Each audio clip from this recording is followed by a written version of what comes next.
Bonjour à tous, je suis ravie de vous retrouver sur le plateau dans Tête à Tête avec la LJA. Ce nouvel épisode est consacré aujourd'hui à Signature Litigation qui vient de fêter les 5 ans de son implantation à Paris. Et pour l'occasion, j'ai choisi de convier Sylvie Gallage-Alvis qui est l'une de ses associées fondatrices. Bonjour Sylvie et bienvenue sur le plateau. Bonjour Andine, merci de me recevoir. Je le disais en introduction, Signature Litigation s'est implantée à Paris en janvier 2019 grâce au recrutement d'une équipe d'une quinzaine de personnes avec à sa tête 3 associés. Il y avait vous, Thomas Rouet, Emmanuel Ludfala. Alors c'était un modèle qui était assez original puisque d'abord un cabinet international mais exclusivement positionné sur le contentieux haut de gamme. Est-ce que vous pouvez m'expliquer les origines du cabinet ? Bien sûr. Alors Signature Litigation a été fondée à Londres par Graham Huntley en 2012. Graham Huntley venant de Hogan Lovells, qui est aussi le cabinet dont Thomas Rouet et moi-même sommes issus. Vous veniez de là-bas. Exactement. Et il a décidé de quitter Hogan Lovells à l'époque pour mettre en place un cabinet flexible, sans conflit d'intérêt, à une époque où, en tout cas lui, qui était concentré sur tout ce qui était contentieux, bancaire et financier, voyait un certain nombre de dossiers lui passer sous le nez en raison des conflits d'intérêt. Donc l'idée, c'était de créer cette structure uniquement focalisée sur le contentieux et l'arbitrage, uniquement pour la défense des entreprises, de façon à finalement offrir une alternative aux grands cabinets. Et pourquoi ce modèle de boutique se prêtait bien à la place française ? Est-ce qu'il était pertinent à Paris ? Alors, on va dire merci aux pénalistes et à la pénalisation du droit des affaires, c'est pour ça. Ce que moi, j'ai pu voir et observer, c'est que finalement, avec la pénalisation des droits des affaires, les grandes entreprises, parce que c'est notre cœur de clientèle, ont pris pour habitude d'aller vers des boutiques spécialisées. Parce qu'avant, elles se concentraient sur des panels de grands cabinets d'avocats full service. Et grâce à ça, aujourd'hui, ce qu'on voit, c'est qu'elles n'ont absolument plus aucun problème d'aller voir des boutiques qui se focalisent aussi sur le contentieux commercial, le contentieux civil et le contentieux très technique et notamment innovant. Nous, c'est un peu notre cœur de métier, que ce soit le devoir de vigilance, que ce soit l'obsolescence programmée, les conséquences du vaccin contre le Covid-19, les polices d'assurance et les cyberattaques, par exemple, ou les actes terroristes. Et comment ça s'est passé pour vous, les 3 associés fondateurs ? Parce que, vous l'avez dit, vous veniez d'une grande structure, très implantée, avec un modèle de gouvernance très affirmé. Là, vous arriviez dans un cabinet qu'il fallait implanter à Paris. Comment sont passées, quelles ont été les différentes étapes de développement ? Alors, on avait tout un plan. Et évidemment, quand on est entrepreneur, on se rend compte qu'il y a beaucoup de choses qui viennent surprendre.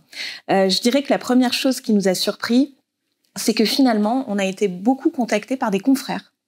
Des cabinets internationaux, soit sans présence en France, soit avec une présence en France, mais qui n'offraient pas un service contentieux pour leurs clients. Vous n'étiez pas des concurrents potentiels. Exactement. En fait. On n'est pas des concurrents vis-à-vis d'eux. Au contraire, on sait travailler avec eux parce qu'on est issu de ce type de structure.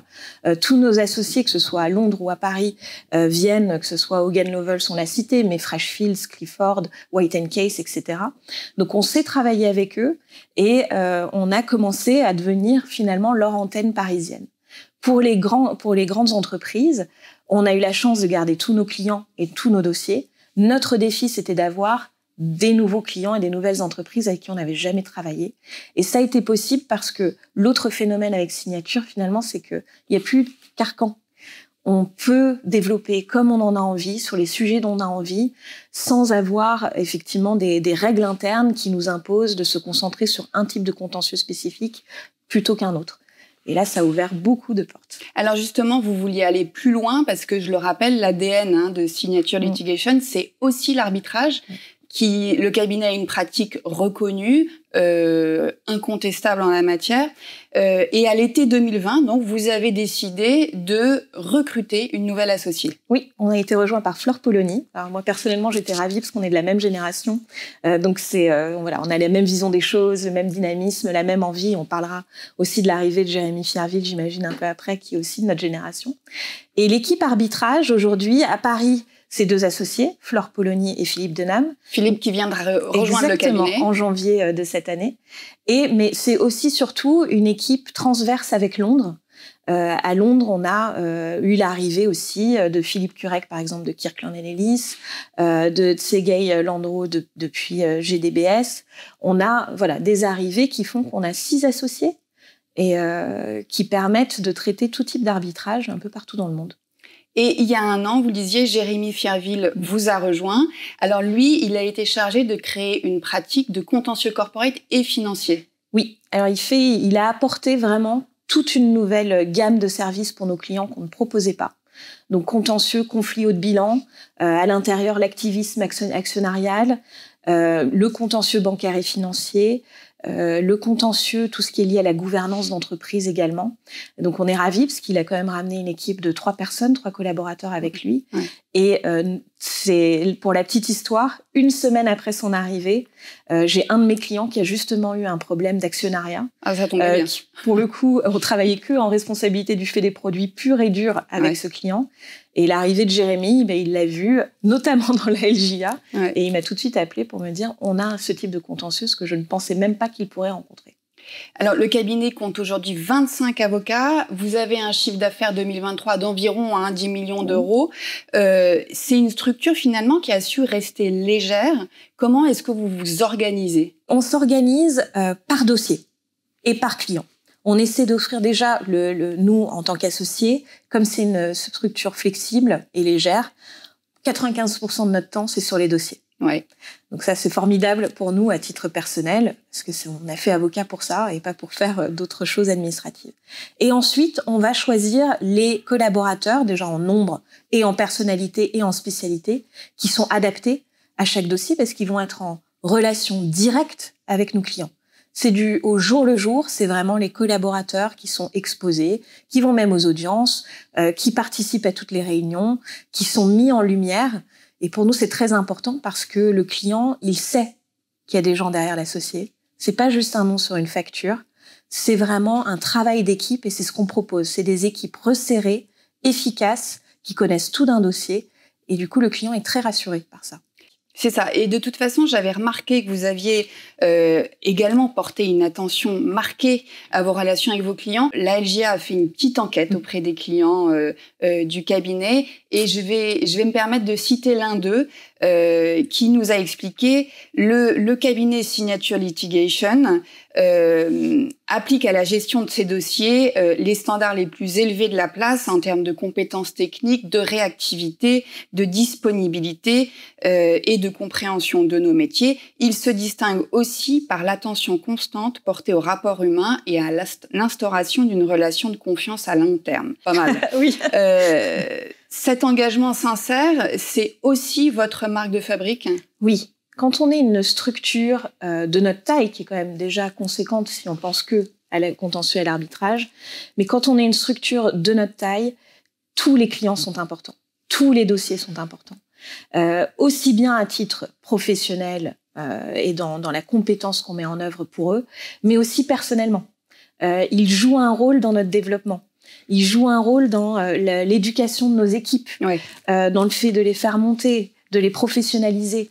Ils connaissent tous les membres de nos équipes. Nos collaborateurs sont tout de suite en contact avec eux. Ils sont en contact avec tous vos clients. Toujours. Ouais. Et pour nous, cette relation personnelle, moi personnellement, c'est vraiment quelque chose auquel j'attache beaucoup d'importance. C'est important parce qu'ils nous rendent service tout autant qu'on essaie de leur rendre service. C'est ça. Et vous, Sylvie, vous avez pour habitude, tous les lundis, de poster sur les réseaux sociaux ce que vous appelez les posts from the heart. C'est rare de voir des avocats d'affaires se confier plus personnellement sur les réseaux sociaux. Pourquoi vous avez décidé de faire ça ? J'ai décidé de faire ça parce que c'est vrai qu'en tant qu'avocat d'affaires, on est souvent résumé au nombre d'heures facturables qu'on fait quand on est collaborateur, ou à son chiffre d'affaires, ou au nom de ses clients. Et je trouve qu'on est bien plus que ça. Et qu'on peut être un avocat qui est dur en affaires, qui va défendre ses clients, surtout en contentieux, qui va aller jusqu'au bout, tout ce qu'il faut faire pour défendre ses clients, mais rester humain, avoir ses propres émotions, montrer que tout n'est pas toujours facile, Et moi, ça m'a permis de créer une communauté finalement. Oui. C'est très agréable parce que je reçois des messages me disant que soit ils vivent la même chose, mais que voilà, ils n'avaient pas forcément l'occasion de le partager, soit me donnant des conseils, ce que j'adore. Ça a aussi rapproché beaucoup de clients. Ils nous connaissent dans les dossiers, mais là, à chaque fois, ils me disent je reconnais vraiment votre personnalité via ces posts. Ils vous voient différemment. Exactement, ça crée un vrai lien et un attachement. Il peut y avoir l'attachement à la compétence, et on espère qu'il y a un attachement lié à la compétence dans nos dossiers, mais je pense que c'est important d'avoir aussi un attachement personnel. Et les prochains développements de Signature Litigation, dans les prochains mois, qu'est-ce que vous prévoyez? Alors, sky is the limit. On aimerait continuer à offrir une variété de matières dans lesquelles on peut gérer les contentieux et les arbitrages de nos clients. Donc, on a aujourd'hui, par exemple, on n'offre pas de contentieux pour brevets, propriété industrielle et intellectuelle. On n'a pas de contentieux liés au droit du travail. On n'a pas de contentieux pénal pur. Donc, c'est des choses pour lesquelles on est ouvert. L'idée étant néanmoins de rester flexible et léger. Donc, et toujours dans cet esprit de modèle boutique international. Exactement. Eh ben, merci Sylvie pour ces échanges sincères. Joyeux anniversaire à Signature. Merci. Je sais que vous avez prévu de fêter ça juste après les JO. Exactement. Voilà. Quant à nous, on se retrouve très vite pour un nouvel épisode dans Tête à Tête avec la LJA. À bientôt.